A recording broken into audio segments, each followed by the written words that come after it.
ये गिल्ट मुझे खाए जा रहा है। क्यों किया मैंने ऐसा? क्या हो गया था मुझे? ये भी तो एक क्राइम है ना। सब कुछ इतनी जल्दी में हो गया कि मुझे कुछ समझ में ही नहीं आया। और अब ये समझ नहीं पा रही हूं कि ये गिल्ट खत्म कैसे होगा। गिल्ट होना अच्छी बात है और अच्छा है कि तुम्हें गलती का एहसास है। बट टू बी फ्रैंक, मैं तुम्हारी मदद तभी कर पाऊंगा जब तुम मुझे खुल के बता पाओगे कि तुम्हारी गलती क्या है। मुझे लेट हो रहा है, मैं चलती हूँ।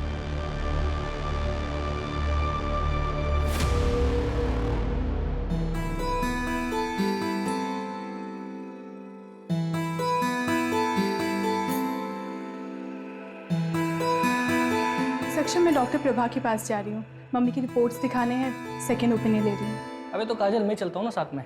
नहीं नहीं, मैं चली जाऊंगी। आज तुम्हारी छुट्टी है ना, तुम रेस्ट करो। ओके ठीक है, बाय।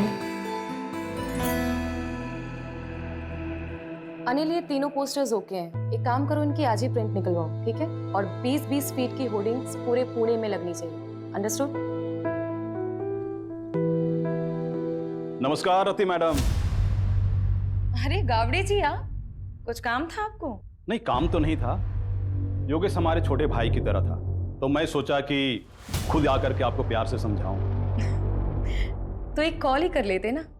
इस उम्र में इतनी तकलीफ क्यों दे रहे हैं खुद को? आप अकेली औरत मैडम, कैसे करोगी ये सब? धूप में घूम घूम कर मुरझा जाइएगा। अरे आपके त्वचा देखकर लगता है कि आपको पार्लर जाना चाहिए, स्पा कराना चाहिए। क्या ये सब इलेक्शन और वोट के चक्कर में आप पड़े? आप एक अकेली औरत से डर रहे हैं क्या? अरे डरे नहीं मैडम जी, हम चाहते हैं कि आप हमारे पार्टी ज्वाइन कर लें। पैसे वैसे की कभी कोई कमी नहीं होने दी, बस कभी कभार खुश कर दीजिएगा। दोबारा अगर यहाँ दिखे ना तो पुलिस में कंप्लेंट कर दूंगी तुम्हें। Get out!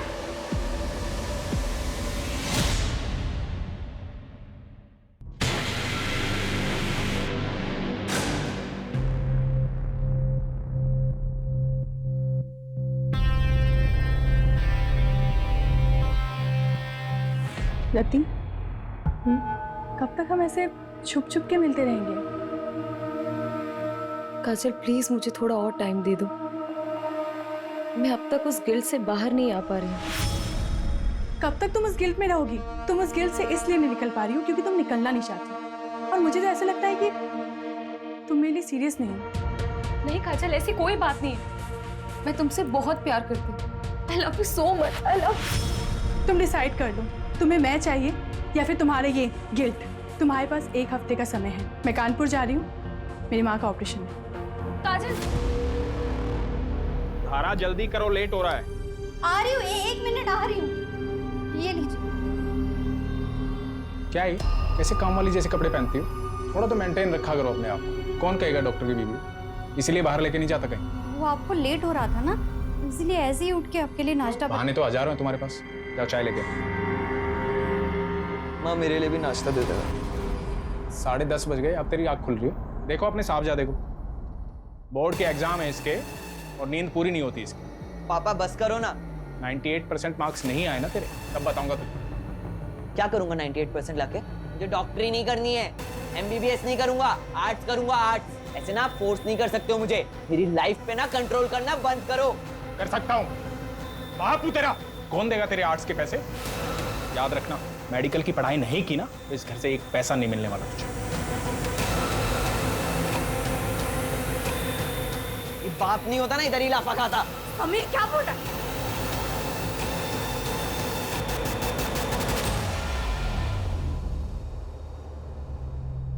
माता जी, ये दवाई मैंने लिखी है और ये हमारे कैंप की तरफ से फ्री। जुग जुग जियो बेटा, तुम बहुत ही अच्छा काम कर रहे हो। भगवान तुम्हारी सारी मनोकामना पूरी करे।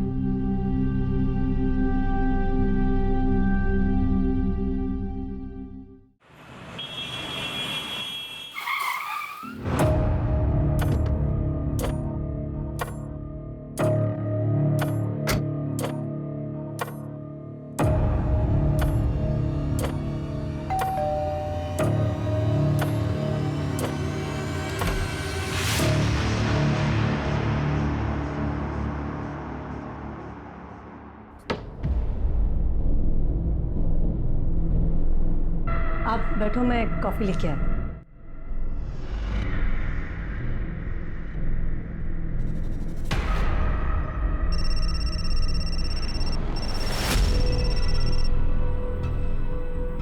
रवि, वो मैंने आपसे जो 2 लाख रुपए मांगे थे ना बैंक से निकालने के लिए, वो प्लीज लेके आना। सारा फालतू चीजों के लिए पैसे नहीं है मेरे पास, पहले भी कई बार बोल चुका हूँ मैं। रवि, आप अच्छे से जानते हो मैं पैसे वेस्ट नहीं करूंगी, मुझे जरूरत है इसीलिए मांगती हूँ।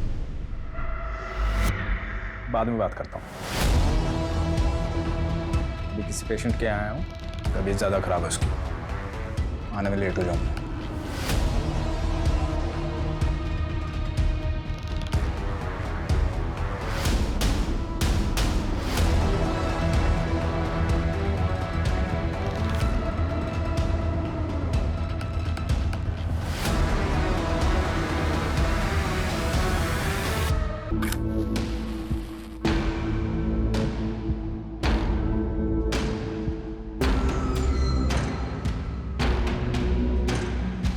अरे वाह, महंगी वाली, क्या बात है। यार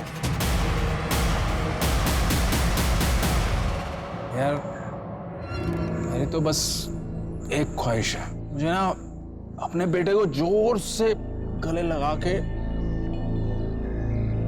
आई लव यू बोलना है। अरे रवि बाबू, आपके दुख की दवा तो आसान है। आप ना अपने बाप वाली ईगो ना साइड में रख के अपने बेटे को जोर से गले लगा के आई लव यू बोल दो। बिल्कुल। पर मेरे दुख की दवा नहीं है बाबू, 28 का हो चला हूँ पर कोई मिलती ही नहीं है। अरे ऐसा लुक्के के जैसा घूमेगा तो तेरे को कभी कोई नहीं मिलेगी। बाबू, आप तो लुक्के नहीं हो ना, तो आपके आगे पीछे क्यों नहीं घूमती 4-5 लैला है? मुझे लुक्का बोल रहे हैं। बाबू, मैं क्या बोल रहा था कि अबे क्या कर दिया ये? हाँ, समझता नहीं तेरे को? हाथ कैसे लगाया मेरे को तूने? अरे लड़की खड़ी है, शर्म नहीं आती तुम लोगों को? हाँ?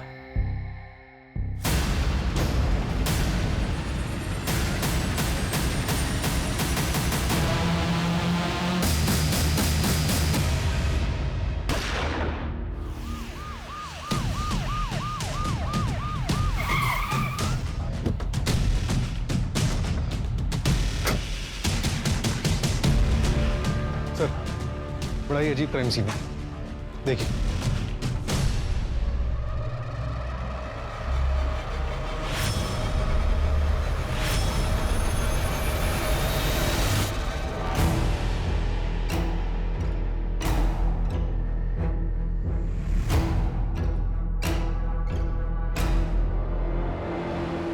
गन पॉइंट देख के लग रहा है कि इसने इसको और इसने इसको शूट किया है।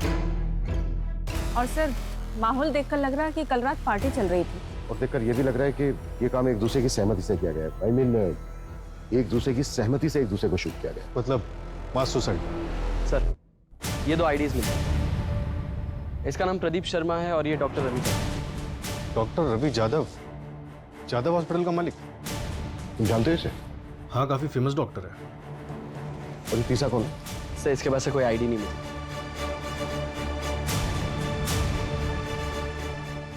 मंजू,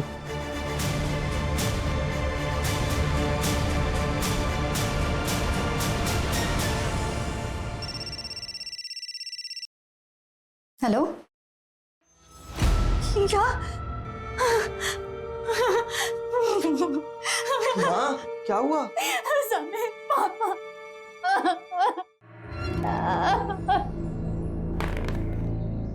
क्या बात है?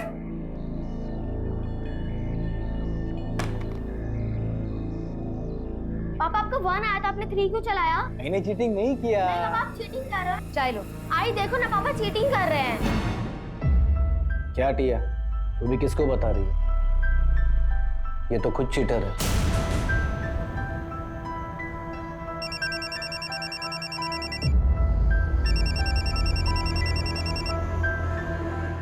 हेलो, हाँ मैं जानती हूँ प्रदीप को। क्या हुआ? क्या?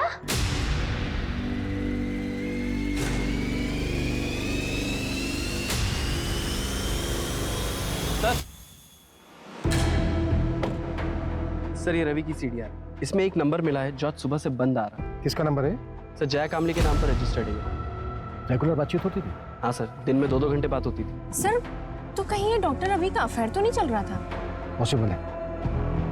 पोस्टमार्टम रिपोर्ट आई? सर डिटेल पोस्टमार्टम रिपोर्ट आने में 1 हफ्ता लगेगा। प्राइमरी पोस्टमार्टम में ये आया है कि तीनों की बॉडी में 250 ml से ज़्यादा अल्कोहल। मतलब पूरे चांसेस हैं कि फुल नशे में हो। उनके पास ऐसा कोई रीजन नहीं था कि वो सुसाइड कर लेते।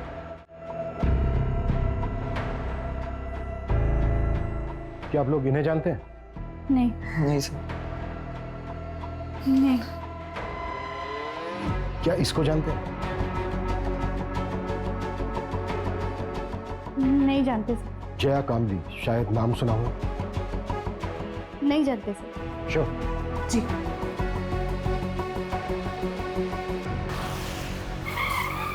प्रदीप ने लास्ट कॉल जिस नंबर पे किया था वो नंबर आपका है, मिसेज लता तांबे। कैसे जानती थी आप प्रदीप? सर मैं अच्छी तरह जानता हूँ उसे। हमारी बेटी को पढ़ाने आता था। पढ़ाता क्या था? 1 नंबर का ठरकी था। अच्छा हुआ मर गया। बिल्कुल सही। टिया, आज के लिए इतना काफी है, बाकी कल कर लेंगे। ठीक है सर। मुझे कुछ काम से बाहर जाना। ठीक सर। मेरे बेटी को हाथ कैसे लगाया तूने? मेरे बेटी को हाथ लगाया कैसे तूने? विनय, मैं तो सिर्फ पढ़ा रहा था। पढ़ा रहा? मैंने मेरी आंखों से देखा तू क्या कर रहा था। निकल मेरे घर से, निकल जा मेरे घर से। विनय, मेरे बेटी के आसपास भी दिखाई दिया ना तो चांद से मार दूंगा तुझे मैं। ये टिया के साथ यहाँ गंदी गंदी हरकतें कर रहा है और तू यहाँ पे बैठ के मोबाइल पे गेम खेल रही है। चल अंदर, अंदर चल। मोबाइल पे बैठे बैठे खेलती रहती है वो। क्या बकवास कर रहे हो तुम? अच्छा मैं बकवास कर रहा हूँ और तुम जो कर रहे हो बहुत अच्छा कर रही हो तुम।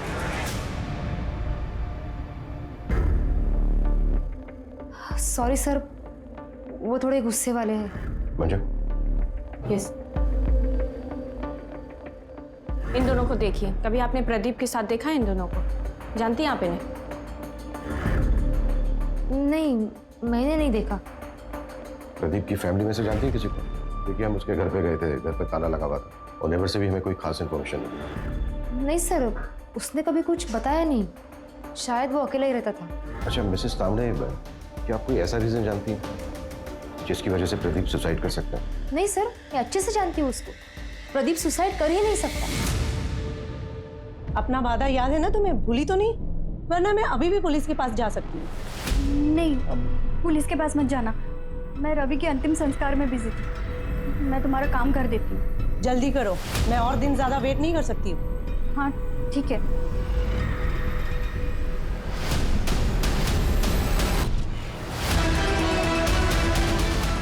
क्या इसको जानते हैं? नहीं sir. Doctor, I am really worried for Rati. उसके पीए को भी कॉल किया था पर उसे भी नहीं पता वो कहाँ है। कुछ दिन की छुट्टी बोल करके गई थी। हाँ, आज रति का सेशन था पर वो आई नहीं। टू बी ऑनेस्ट, मैं खुद भी उसके लिए थोड़ा वरीड हूँ, स्पेशली लास्ट सेशन के बाद। मुझे पता था कि यही होगा। आप कितना भी भाग लो लेकिन आपके कर्म आपको ढूंढ ही लेते हैं। इसलिए मेरे साथ ये सब हो रहा है। काजल भी मुझे छोड़कर चली गई। कुछ बचा ही नहीं मेरी जिंदगी में, कुछ भी नहीं। मैंने उसे बहुत समझाया था लेकिन वो मेरी बात समझने के लिए तैयार ही नहीं थी। अगर आपसे वो कांटेक्ट करती है ना तो आप प्लीज मुझे कॉल करके बता दीजिएगा। ओके।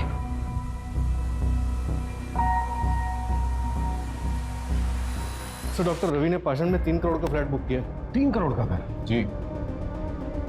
नॉमिनी कौन है? बेटा नॉमिनी। फ्लैट बीवी के नाम पे बुक किया। हाँ लेकिन सर गन की बैलिस्टिक रिपोर्ट आ गई। ये देखिए, थोड़ी सी शॉकिंग है।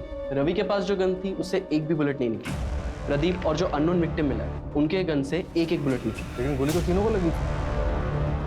तो फिर तीसरी गोली किस गन से चली? सर अननोन विक्टिम के हेड में जो गोली मिली उसकी बैलिस्टिक रिपोर्ट बन रही है। 2 दिन में गन का पता चल जाएगा। इसका मतलब साफ है कि वहां पर कोई चौथा भी था। मुझे शुरू से ही लगा कि वहां पर एक औरत भी थी जिसकी चूड़ी मिली थी हमें, और वो औरत मुझे ही हो सकती। इंस्पेक्टर बिल्लू सिंह रिपोर्टिंग साहब।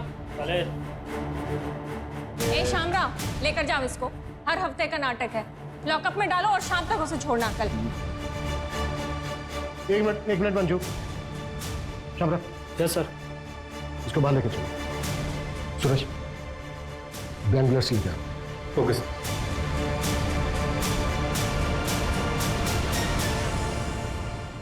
चल पकड़। मिला। गन? निशाना लगा उसमें। घबरा मत, निशाना लगा। शाबाश। हाँ, लगा निशाना।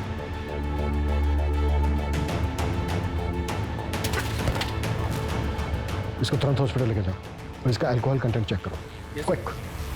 चलो चलो। मान लेते हैं ये है मिस्टर एक्स। मिस्टर एक्स के राइट हैंड में गन थी। मिस्टर एक्स ने प्रदीप को शूट किया। प्रदीप के राइट हैंड में गन थी। प्रदीप ने रवि को शूट किया। रवि के हाथ में भी गन थी, लेकिन रवि की गन तो चली नहीं, तो फिर मिस्टर एक्स को गोली लगी कैसे? देखो, इन तीनों के ब्लड में 250 ml से ज्यादा अल्कोहल कंटेंट था। बिल्लू भी हैवी ड्रिंक करता है, जैसा कि हमने देखा कि बिल्लू ठीक से खड़ा भी नहीं हो पा रहा। निशाना लगाना तो दूर की बात। सर तो फिर ये मिस्टर एक्स और प्रदीप का निशाना इतना सटीक कैसे लगा? दोनों में से किसी का भी निशाना नहीं चुका। इसका मतलब ये पूरा क्राइम सीन सेटअप था। एग्जैक्टली, हमें गुमराह करने के लिए। ये कोई मास सुसाइड नहीं, बल्कि मास मर्डर था। इसका मतलब साफ है कि यहाँ पे इन तीनों के अलावा भी कोई चौथा था, और ये चौथा है हमारा असली मर्डर। ये ले तेरे पैसे, और अपना मुंह बंद रखना। और हाँ, याद है मुझे मेरी डील? शहर छोड़ के चली जाऊंगी मैं। तेरे लिए यही अच्छा होगा, और गलती से भी समीर की कंप्लेंट पुलिस में नहीं करूंगी। बोला ना, नहीं करूंगी।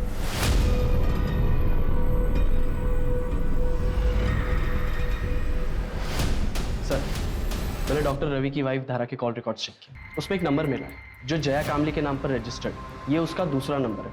और सर, अजीब बात तो ये है, धारा और जया की बात डॉक्टर रवि के मरने के एक दिन बाद से शुरू हुई। तो कहीं वो चौथी लड़की ये धारा या फिर जया तो नहीं है?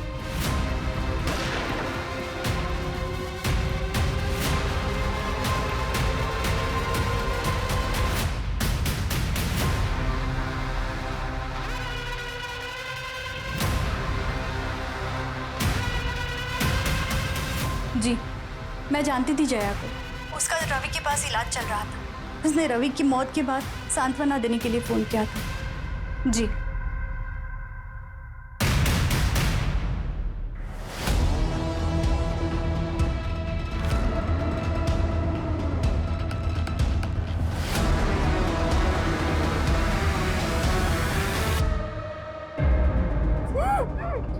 मेरे पापा से वापस मिलने की कोशिश की ना तो जान से मार दूंगा। कौन है तुम्हारे पापा? मैं नहीं जानती। ए, नाटक बंद कर। मेरे पापा डॉक्टर रवि मुझसे मिलने आते हैं ना, तेरे साथ इधर गुलछड़े उड़ाते हैं ना। क्या चाहती है तू? उनकी प्रॉपर्टी? एक बात कान खोल के सुन ले, मेरे पापा की प्रॉपर्टी पे सिर्फ मेरा और मेरी माँ का हक है, समझी? सूरज, जया का मूवमेंट ट्रैक हुआ? मर्डर वाली रात को कहाँ थी?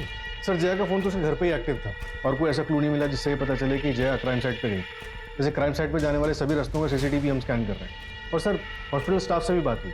उन्होंने बताया कि जया को डायबिटीज है, और ये डॉक्टर रवि इंसुलिन का शॉट लगाने से घर पे जाता है। व्हाट? डॉक्टर रवि और जया के बीच में अफेयर नहीं था? करने के वाले हो? मतलब बस पूछ रहा था मैं, अपन को क्या?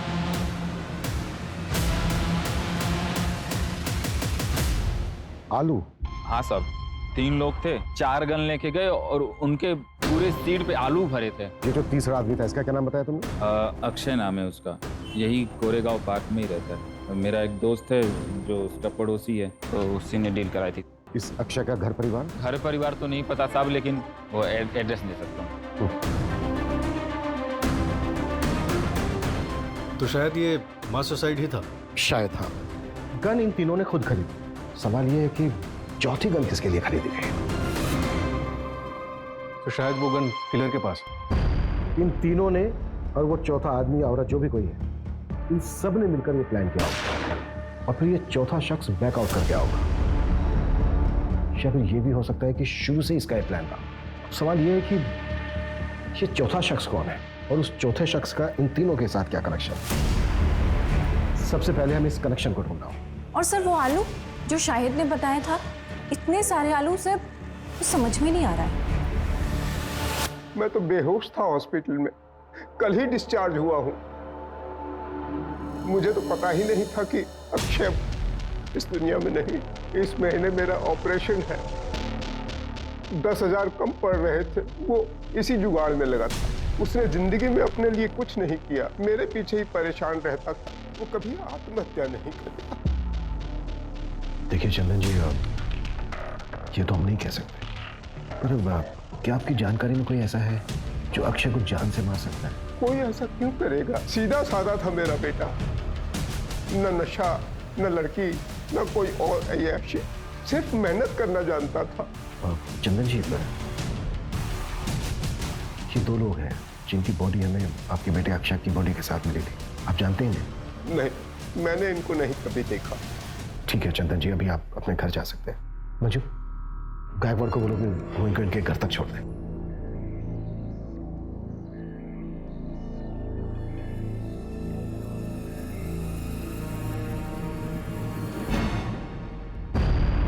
सर, अक्षय की मौत जिस बुलेट से हुई है वो मैच हो गई। और सर, उस गन की बैलिस्टिक रिपोर्ट अक्षय की बॉडी से मिली गई बुलेट की बैलिस्टिक रिपोर्ट से मैच हुई। किस गन के साथ? सर, ये सेम गन एक और क्राइम में भी यूज हुई। क्या क्राइम था? चौंकाने वाली बात है सर, ये क्राइम 14 अप्रैल की रात को 1:30 बजे के करीब हुआ था और अक्षय, रवि और प्रदीप की मौत 12:15 के करीब हुई। ये दोनों मौतों के बीच में 1 घंटे का फासला था। जरूर ये दोनों क्राइम आपस में लिंक है सर। हो सकता है। क्राइम क्या? सर, एक औरत ने सुसाइड कमिट किया, उसी के घर में उसी की लाश 4 दिन बाद मिली।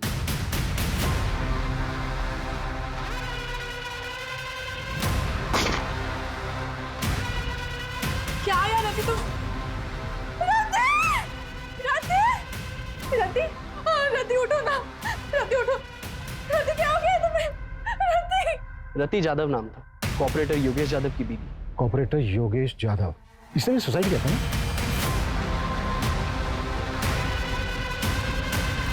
हाँ सर, और उसकी बीवी रति यादव, ये भी इलेक्शन लड़ने वाली थी।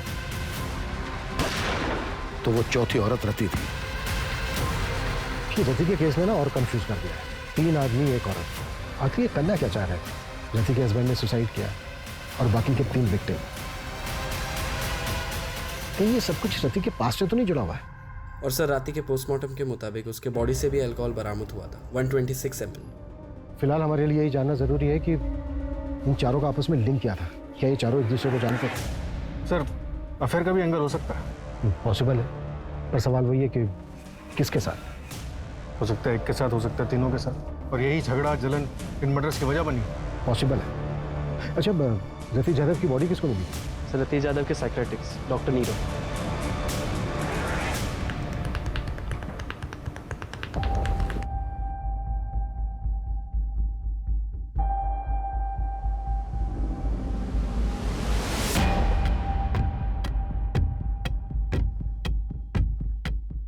हेलो सर, रियली सॉरी, आप लोग काफी टाइम से वेट कर रहे हैं क्या? नहीं, इट्स ओके। एक्चुअली हमें आपसे रति यादव के बारे में बात करनी थी। आप रति के डॉक्टर थे ना? जी। दरअसल हमें ये जानना था कि क्या रति किसी बात को लेकर परेशान थी? जी, एक्चुअली रति गिल्ट में थी। ये समझ नहीं पा रही हूँ कि ये गिल्ट खत्म कैसे होगा। गिल्ट? किस बात का गिल्ट था रति को? कुछ साल पहले उसके हस्बैंड योगेश की डेथ हो गई थी और रति उसके लिए खुद को जिम्मेदार मानते थे। रति, आई एम हो। ये तुम दोनों? सब क्या हो रहा था? योगेश मेरी बात सुनो। क्या बात सुनो? तुम्हें शर्म नहीं है? मेरा नाम, मेरी इज्जत सब मिट्टी में मिल जाएगा। इलेक्शन कैंपेन स्टार्ट होने वाला है। तुम टेंशन मत लो, मैं और काजल कहीं दूर चले जाएंगे। मुझे छोड़कर सबको पता चल जाएगा। मेरा नाम, मेरा करियर, मेरी इज्जत सब बर्बाद हो जाएगा। योगेश मेरी बात सब सुनो। बर्बाद हो जाएगा। योगेश! योगेश!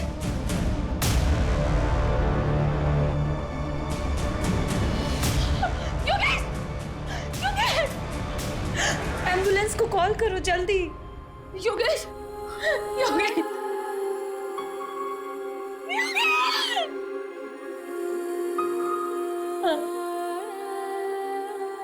सर, ये सब सच है। सर, हमारे रिलेशन को कोई नहीं समझता। फैमिली और सोसाइटी के प्रेशर में हम दोनों ने शादी तो कर ली, लेकिन हम अपने अपने हस्बैंड के साथ खुश नहीं थे। हमने भागने का प्लान बनाया था, लेकिन सर रति योगेश की सुसाइड से उभर ही नहीं पा रही थी। सर वो अब्रॉड जाने के लिए तैयार तो हो गई थी, लेकिन उसको वो गिल्ट खाया जा रहा था। अब्रॉड जाने के लिए? और वो इलेक्शंस? सब वो ये सब कभी नहीं करना चाहती थी। वो तो योगेश के शुरू किए हुए प्रोजेक्ट्स को कंप्लीट करना चाहती थी। उसके बाद ईयर एंड में हमारा कनाडा जाने का प्लान था। अब कनाडा सेटल होने का प्लान था। वहाँ की एक यूनिवर्सिटी में मैंने पीएचडी का फॉर्म भी फिलअप कर दिया था। सब कुछ ठीक चल रहा था, सब कुछ। लेकिन उस दिन हमारे बीच झगड़ा हो गया। कब तक तुम उस गिल्ट में रहोगी? और मुझे तो ऐसा लगता है कि तुम मेरे लिए सीरियस नहीं हो। नहीं काजल, ऐसी कोई बात नहीं। I love you so much, I love. और मैं कानपुर चली गई। सब मेरी गलती है सर। ठीक है।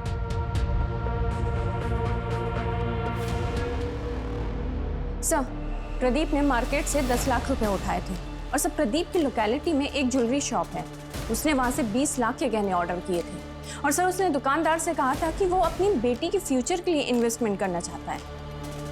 कहाँ है उसकी बेटी? सर मैंने पता किया है, 13 साल पहले प्रदीप को एक बेटी पैदा हुई थी, लेकिन सर बच्चे को जन्म देते समय उसकी वाइफ की मौत हो गई थी और सर उस नर्सिंग होम के रिकॉर्ड्स पता करते हुए हमें एक जाना पहचाना नाम मिला है जिसने उस वक्त उसी नर्सिंग होम में एक मरे हुए बच्चे को जन्म दिया था। कौन?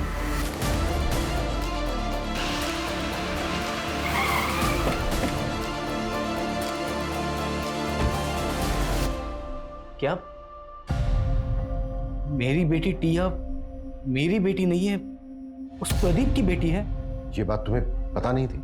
नहीं सर, इन्हें नहीं पता। वो मेरी प्रीमेच्योर डिलीवरी हुई थी, उस वक्त ये शहर से बाहर थे, इन्हें कुछ भी नहीं पता। सब कुछ अचानक हुआ सर, और मैंने भी इनसे बात छुपा ली, वरना प्रदीप की तरह ये भी मरे हुए बच्चे की बात सुन के टूट जाते। विनय, हाँ? 14 अप्रैल की रात को 8 से 12 के बीच में कहाँ थे तुम? विनय सर यही घर पे ही थे, मेरे और टिया के साथ।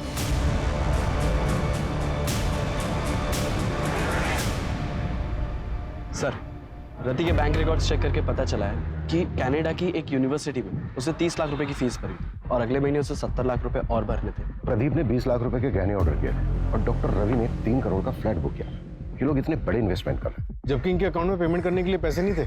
ये भी तो हो सकता है कि पैसा कहीं से आने वाला हो इनके पास, और ये बात पहले से किसी को पता? सर, रवि को मारने के लिए धारा, जया और समीर सबके पास मोटिव था। और तो और सर, प्रदीप को मारने के लिए विनय के पास भी मोटिव था। और रति पॉलिटिकल फिगर थी, हो सकता है उसको कोई दुश्मन बन गया। थप्पड़ बहुत महंगा पड़ेगा मैडम जी। तुम्हारी यूनिवर्सिटी की फीस है 1 करोड़ रुपए। सतीश 30 लाख रुपए भर चुकी थी, राइट? जी। बाकी के बचते हैं 70 लाख रुपए, लेकिन रति के बैंक अकाउंट में 70 लाख रुपए थे नहीं, तो फिर वो बाकी के पैसे कहां से भरने वाले थे? सब नहीं काजल, लोन लेने की जरूरत नहीं है। मुझे पैसे डबल करने की एक अच्छी स्कीम मिल गई है, जिससे हम अपनी फीस भी भर सकते हैं। जितनी बड़ी रकम उतना बड़ा इनाम। ऐसी कौन सी स्कीम है? तुम ऐसे चक्रों में क्यों पड़ रही हो? काजल ऐसा कुछ भी नहीं है, मैंने सब क्रॉस चेक किया है, सब जेन्युइन है, डोंट वरी। तुम ट्रस्ट करती हो ना मुझ पे? ऐसे दुगने करने वाली स्कीम? एक मिनट, तुम इसके बारे में और क्या क्या जानती हो? रति ने मुझे बस इतना ही बताया था। बेटा, मैंने मम्मी को मैसेज कर दिया है, आप मम्मी से ले लो पैसे। ओके ओके बेटा। सर, मैंने पता किया, मर्डर से 1 हफ्ते पहले रवि ने 1 करोड़ रुपए का लोन लिया था मार्केट से, और उसी तरह प्रदीप ने 50 लाख, रति ने 50 लाख और अक्षय ने अपने दोस्त से 5,000 रुपए उधार लिए थे। और ये पैसा हमें किसी के भी घर से या फिर किसी की भी डेड बॉडी के पास से नहीं मिला। तो इसका मतलब सर, वो इसका मतलब साफ है, हम चौथे आदमी को ढूंढ रहे थे, लेकिन बाजी किसी 5वें आदमी ने मारी, और इस खेल का मास्टरमाइंड वो 5वां ही आदमी है। हाँ मंजू। सर, आपने मुझे जैसा बोला था एक बार क्राइम सीन चेक करने के लिए, आप क्राइम साइट पे फौरन आ जाइए, हमें यहाँ कुछ मिला है।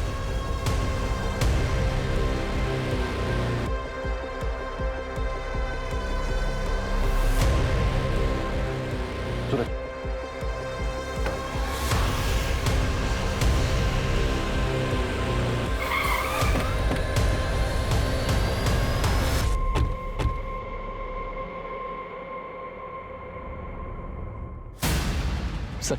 ये देखिए क्या मिला।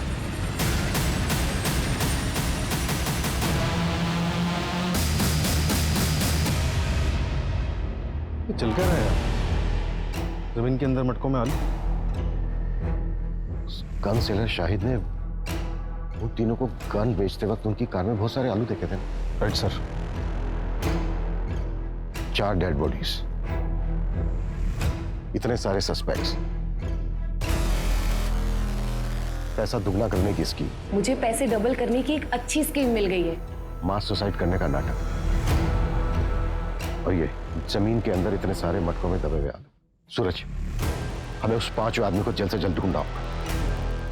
लेकिन फिर वही सवाल कि वो 5 आदमी है कौन और कहां है? सर जैसे आपने बोला था, मैंने वो लाइन जितनी बड़ी रकम उतना बड़ा इनाम, उसके बारे में ऑनलाइन सर्च किया तो 10 साल पुराना एक केस गोरखपुर का मिला है। ये रही उसकी फाइल।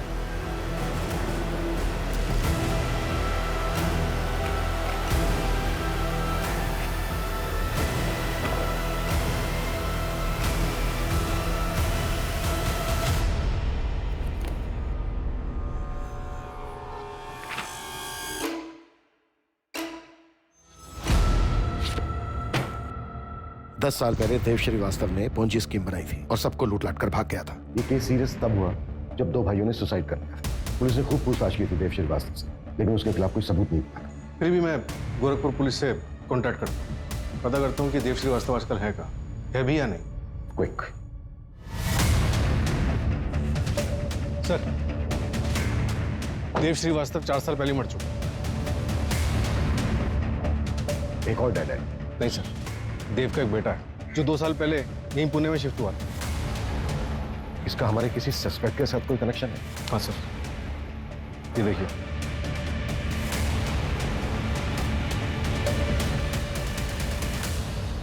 मेरे पास पैसे डबल करने की स्कीम है। ऐसा होता है क्या? आदमी भरोसे गए?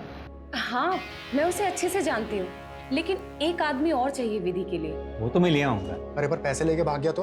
अरे नहीं यार, रति ने मुझे बोला है पहले वो डेमो देगा। क्या डेमो के लिए पैसे देने होंगे? अरे नहीं नहीं, डेमो के लिए पैसे नहीं, कुछ और लगेगा।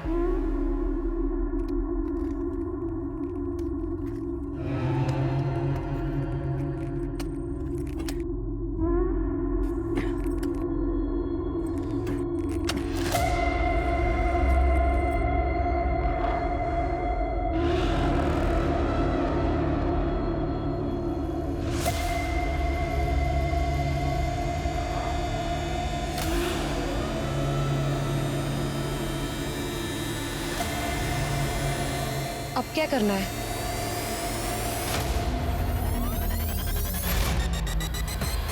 तुम चारों का कार्य समाप्त हुआ और मेरा कार्य आरंभ। इसके लिए तो तुम्हारे पास एक ही रास्ता है, तुम तुम्हारी पार्टनर काजल के साथ अब्रॉड चली जाओ। लेकिन डॉक्टर, मेरे पास इतने पैसे नहीं हैं। इसके लिए मेरे पास एक रास्ता है, सीक्रेट है। मैं पैसे डबल कर सकता हूँ। क्या? कैसे? एक तरीका है, अब साइंटिफिक नहीं है, और इस विधि को पूरा करने के लिए तुम्हें 4 लोगों को इकट्ठा करना होगा जो कि पैसा डबल करने की चाह रखते हो। लेकिन डॉक्टर, ये सब होगा कैसे? पहले तुम 4 लोगों को आइडेंटिफाई कर लो, उसके बाद मैं तुम्हें डेमो भी दे दूंगा। उसके बाद अगर तुम चारों को मुझ पर भरोसा होता है तब पैसे लेकर आना।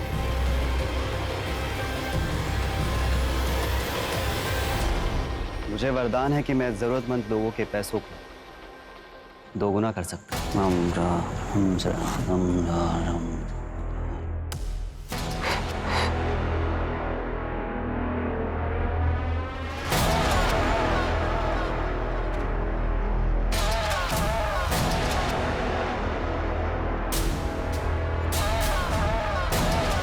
यहाँ आओ, यहाँ खोदो, सच क्या है खुद ब खुद पता चल रहा है।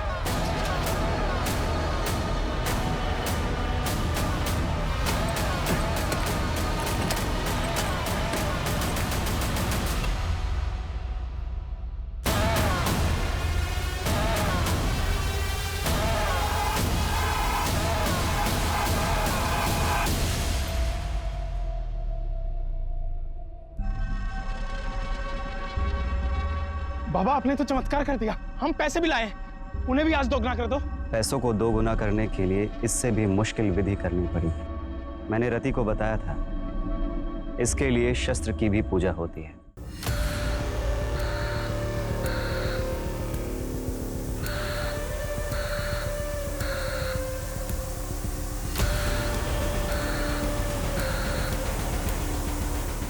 अब मुझे इस कार्य को पूरा करने के लिए समय लगे और एकांत भी। उसके पहले आप लोग आपके मोबाइल फोन्स स्विच ऑफ करके इस बैग में डाल दीजिए। अब आप लोग शुभ घड़ी की प्रतीक्षा कीजिए।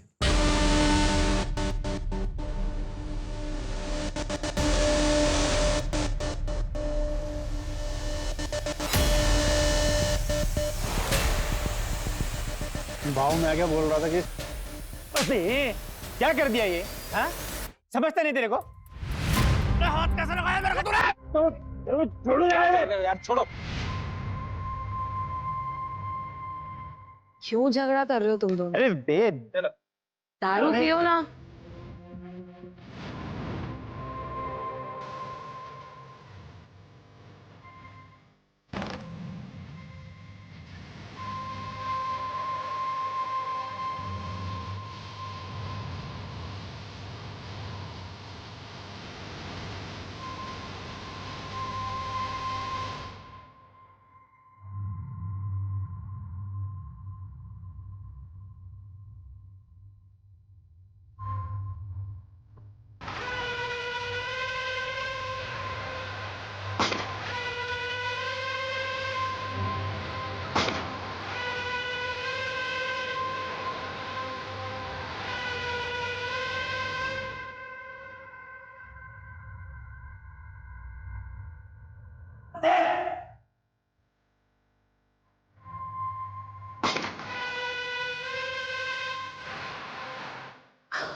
अबे तूने देखा ना कि मेरे कैसे सबको बेवकूफ बनाया है? और वो पुलिस वाला, वो भी मेरी एक्टिंग समझ नहीं पाया। देख, इतना जल्दी इतना गुरूर अच्छी बात नहीं। ये तो तेरी पहली जीत है। तुझे तभी और आगे जाना है। तुझे पूरी दुनिया में राज करना है, भगवान बनना है। हाँ, तू सही कह रहा है। मुझे भगवान बनना है, जो सबको अपने इशारों पे नचाता है। सबसे शक्तिशाली मुझे भगवान बनना है। लेकिन अगर पुलिस को पता चल गया तो तुझे कैसे पुलिस पकड़ सकती है? तो आगे क्या कर रहे हैं? हम दोनों मलेशिया भाग जाएंगे अब।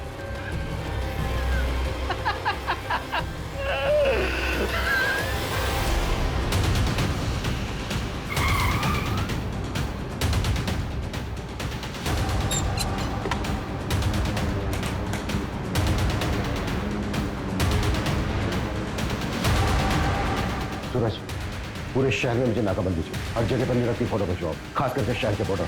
क्विक।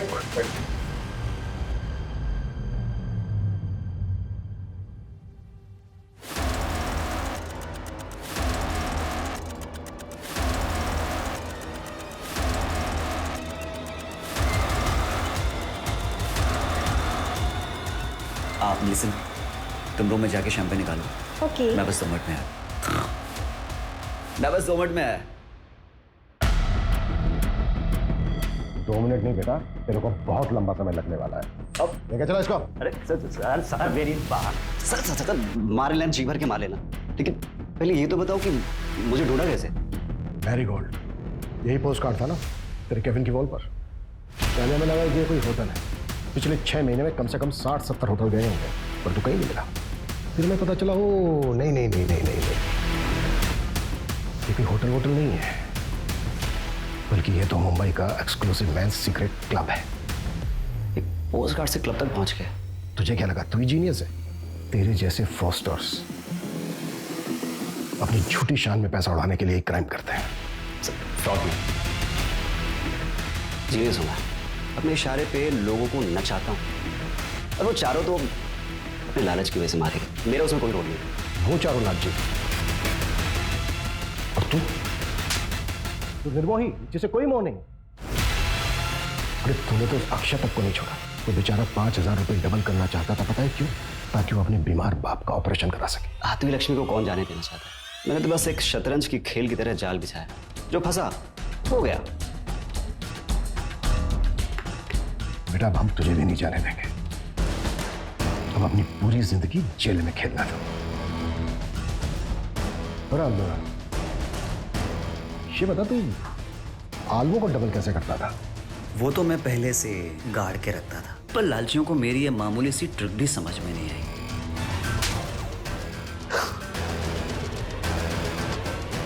नीरव को कोर्ट ने आईपीसी की धारा 302 एंटी सुपरस्टिशन और ब्लैक मैजिक के तहत दोषी पाया और 14 साल की सजा सुनाई। लालच एक ऐसी बला है जिसमें आदमी सब कुछ भूल जाता है, अपनी सुध बुध कमा बैठता है। तीनों पढ़े लिखे लोग थे, अच्छी सोसाइटी से थे, चाहते तो मेहनत करके खूब पैसा कमा सकते थे, पर नहीं, सब कुछ भूल भाल कर जल्दी जल्दी पैसा कमाने के चक्कर में अंधविश्वास में फंस गए और अपनी जान गंवा बैठे। फिर मुलाकात होती है एक और केस के साथ। जय हिंद।